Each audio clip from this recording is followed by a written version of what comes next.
Atiefoɔ ne ahwɛfoɔ nyinaa nanso mmomakye me ma mo atena ase a mesrɛ onyame nhyira ade ma mo nyinaa ɛnɛ ewiase asesa wo seesei aka ne nnwuma no nyinaa atwam aka ne no a yɛtumi bu nsuo gu fam basabasa yɛtumi yusu nsuo sɛdeɛ yɛpɛ biara no seesei atwam yɛni saa mmerɛ no biem seesei nsuo ho ayɛ den ɛwɔ aman nyinaa so Europe abrochiman mu nsuo ɛrewe mom yɛnhwɛ ne yɛkɔ so wɔ China seesei ɛne date ɛyɛ 21st August 2022 China nsuo nyinaa ahyɛ aseɛ ɛrewe nsuo akɛseɛ paa ebi arewe koraa no a area hɔfoɔ nyinaa ɔmo nya nsuo ɛna ɔmo de supply ɔmo nnɔbaeɛ so nseesei no area hɔfoɔ na ɔmo nsuo arewe no baabi foforɔ yɛmfa ne sɛ ankankran ɛna nsuo ni hɔ a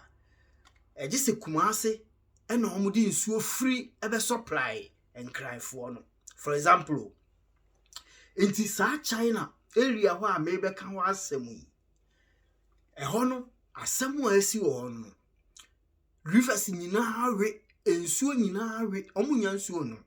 enti sɛ ɔmo de nsuo free baabi ɛna ba ɛbɛ supply wɔ ɔmo na mebɔ Ghana amanyorɛfoɔ ɛnkaeɛ mebɔ mo nkaeɛ sɛdeɛ ɛbɛyɛ a mobɛhu neɛ ɛɛba na ɛnya nlu Ghana ne nti ansana Ghana nso yɛnsuo bɛhyɛ aseɛ sɛ ɛrewe no na ka mo hunu akwan a mobɛfa so a mode bɛyɛ na ka mo siesie mpo dada nti we deɛ ɛnkaebɔ metwema dwuna si so eti na meyɛ video yi ɛde abɛkyerɛ mo nti sɛ ya no mom yɛnkɔ China na yɛnkɔhwɛ China videos ni bi deɛ ɛba mudi bɛhu deɛ ɛkɔ so ɛwɔ ne wiase. The geopolitical landscape heated across the Taiwan Strait. Rising temperatures have left parts of mainland China reeling under a real heat wave. High temperatures and drought continue to affect large swathes of southern China amid what is reportedly being called as the country's driest summer in 6 decades.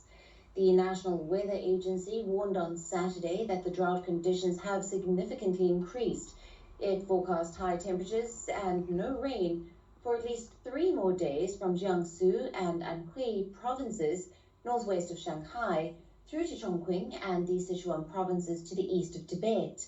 Now, further, local authorities were ordered to use all available water sources to supply households and livestock. State media reports say trucks have been sent to deliver water to residents and livestock, as well as to help irrigate farms. Kakra yɛhwɛ yɛ kakra yɛtie yɛ kyerɛ sɛ nsuo na ria kodum pɛmpɛnsuo bi a ɔmo nya nsuo rivers yɛ wɔsaka ɔmo de pipes ne tubes ɛtutum ana ɔmo de mfidie ɛbɛtum ɛde supply ɔmo nnɔbaeɛ no ɔmo farms no saa nsuo ni nyinaa awewe sesei no deɛ ɔmo bɛnum mpo no ɛgye sɛ ɔmo de nsuo ni free baabi nkuro foforɔ so ɛna ɔmo de aba bɛ supply saa nkuro no a sesei ɔmo nya nsuo no sesei no nsuo nyinaa we rivers lakes nsuo a ɔmo no ɛde supply ɔmo mfuo so nsuo a ɔmo bɛnom no wɔ ɔmo ankasa ɔmo afie mu mpo no ne nyinaa awe ɛyɛ China asɛm ne yɛka yi o Taiwan hɔ nyinaa ɔmo nsuo awe a sesei no ɛkwan foforɔ a ɔmo bɛfa so a ɔmo de bɛnya nsuo ɛna sesei ɔmo gu so a ɔmo fa ho adwene sesei yɛ video a yɛgu so a yɛhwɛ news a ɔmo ka no enum asɛm ɛna mekyerɛkyerɛ mu timomi yankɔ so ne yɛntie. China issued its first national drought alert of the year earlier this week. The national yellow alert came after regions from Sichuan in the southwest to Shanghai in the Yangtze Delta have experienced weeks of extreme heat. A severe heat wave across the basin of China's longest river, caused by larger than usual Western Pacific subtropical high, has now lasted more than 2 months, drying out large expanses of arable land. State media reports say as many as 66 rivers across 34 counties in the Chongqing province have dried up. The ongoing heat wave and drought have started to reflect varying effects across different parts of normal life. While scorching temperatures have left most of the tourist destinations deserted in the Chongqing province, plunging water levels in China's largest river, Yangtze, have reportedly revealed a 600-year-old submerged island with valuable religious artifacts of the past. Further, going by local media reports, scorching temperatures in eastern China have pushed up egg prices, as hens are laying fewer in a hotter than usual summer.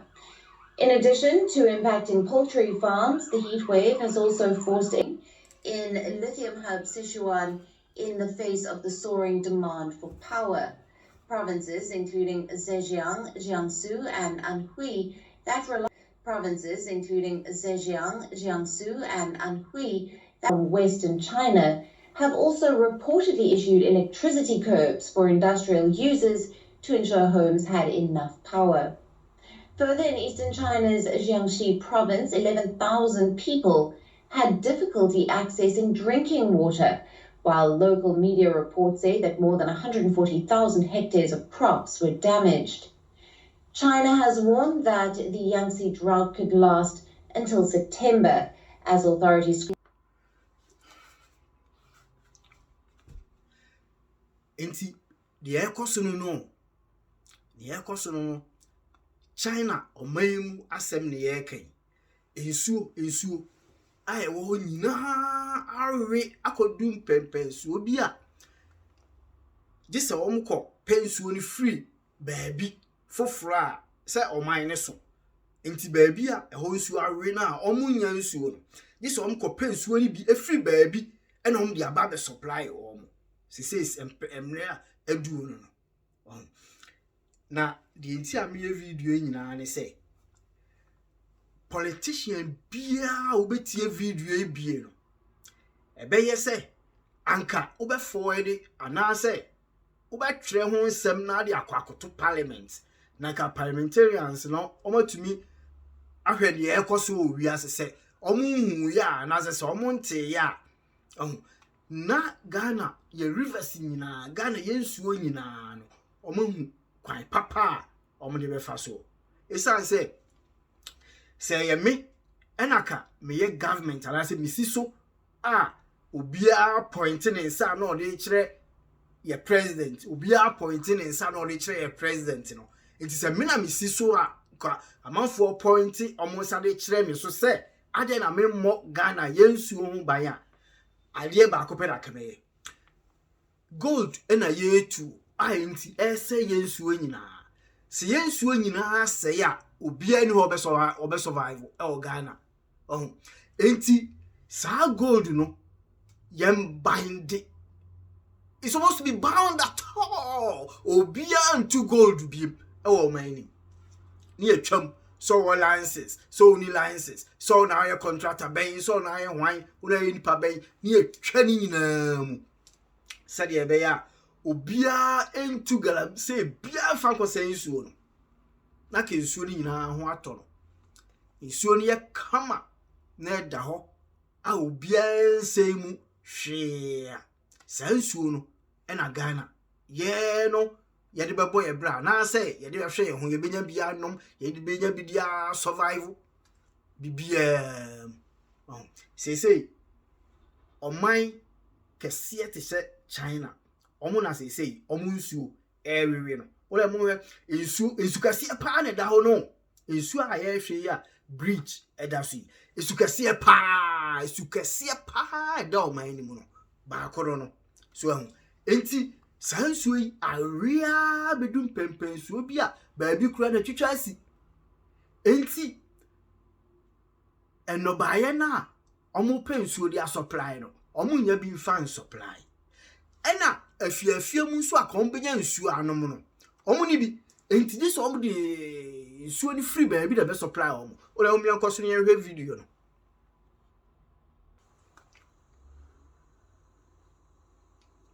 Rainfall in the Yangtze Basin has been around 45% lower than normal since July, and official forecasts say that high temperatures are likely to persist through to the end of this week.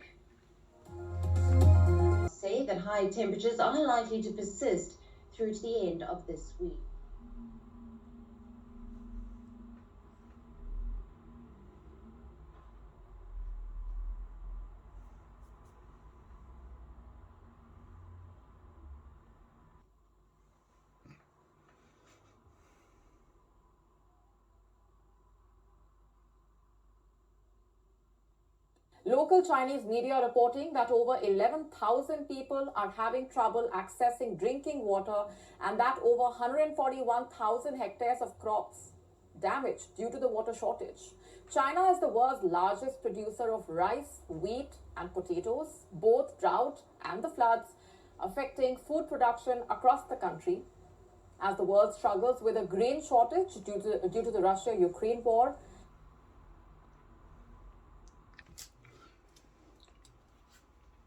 Oh yeah, say empempenso a China aduro no say tie news ni ya was say a number of peoples be which is about 3 cities actually say omu nyansuo kura wo omo fiem enno eno ne yehwe video no so no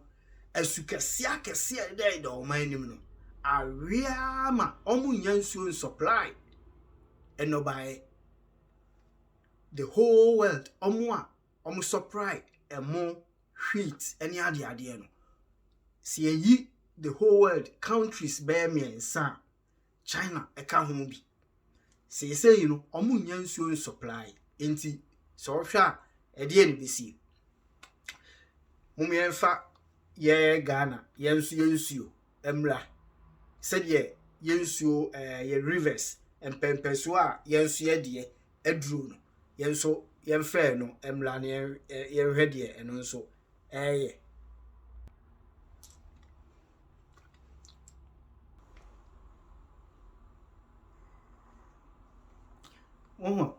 Ghana nso de yensu ayeni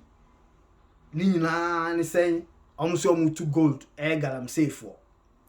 ahemfo a yehu omo photo wo so yi omo asase no omo eho na sansu yi etwam omo asase so ena ebinom galam safe obinom some licenses some ni licenses na some licenses mpo a eno enkyere so omo nsansu yi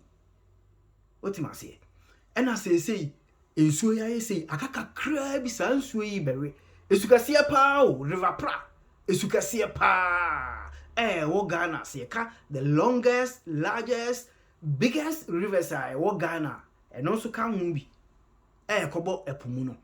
enti sansuo we nu nyina enti empanyifo betena wa hwa ma ensuo we nu nyina asei na chire yakokra eti said yesesei yakokra sika efri amonone yakọ IMF ho ekobo besia eba Ghana yi sabepepe na enche bia ye bekọ akokra ensuo efri IMF ho e di aba Ghana na sabepepe na ye bekọ akokra ensuo efri abrofu yi ho e di aba Ghana na mumye misa empanyifo sa akwesi inti Ghana nsuo no sesei ye Ghana nsuo akoduro no enti sa nsuo we ye sabi mawa anase wutwam na oduru nsuo we ho a enti anya bia obetumi asabi anom ana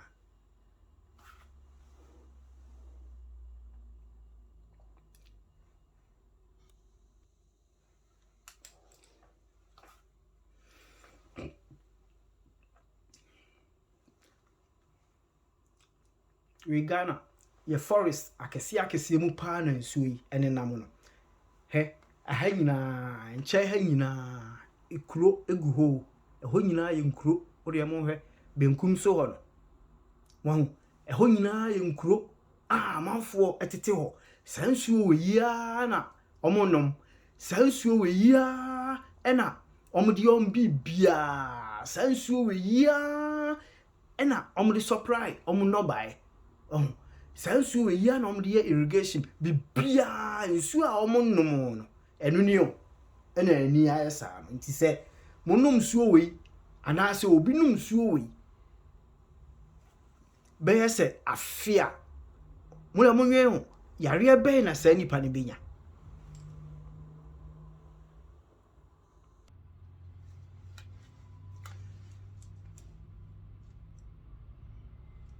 afi Ghana de ye hu sɛ yɛnya hankasa ɛna yɛsɛ yɛ nsuo no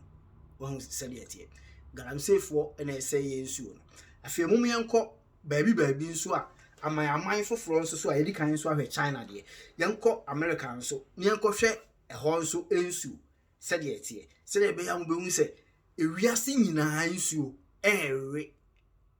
nti ɛwɔ sɛ yɛbɔ yɛ de ho ban nti yɛsɛ ya no yɛnkɔ America na yɛnkɔ sɛ de ɛhɔ nso ɛde ɛteɛ. Show you a photo. What do you think this looks like? This is not Mars.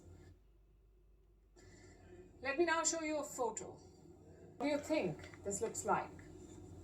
This is not Mars. It is the United States of America, a drought-hit United States of America. This is Lake Mead, America's largest reservoir.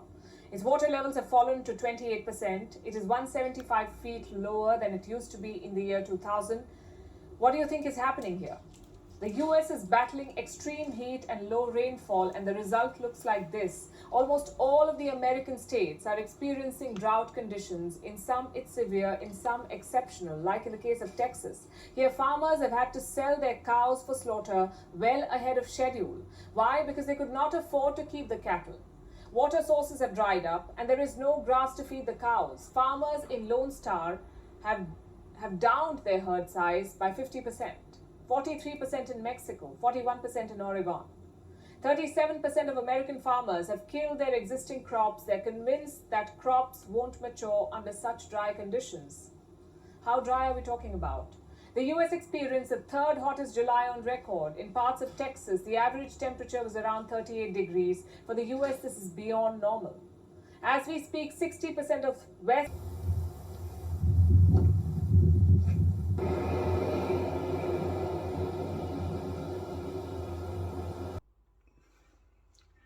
Nti sesei America no de America enso de akoduru no sesei ewiase mu baabia nsuo we America de kakra ya yehwe yi hu se de ete yesrem Ghana mpanyifo mu amuka bia ewo mu Ghana ahemfo Ghana amanyofo president mu amoye parliamentarians mu amoye ministers mu amuka bia ewo mu sisi ya idie mu na mu wo ho a amuka bia ewo mu enti kwaya mu befa so a Ghana nsuo nyinaa ho beto no na Ghana fo anya nsuo anom no ewo mu ho mu na wosem fa ho adwen na mo de to ne eda ana mo de to ba bia ebeye yi enti ye hwe mo akire daachi bia no akire ma no omuba be ka se na hefo peso ena ebri bia atwa mu na nsu akase de da na sensei de nsu nyina eni ho bie mu no ombeko history akwa hwa ko hu se mo peso ena mo hwe ma galamsefo esei nsu ni nyina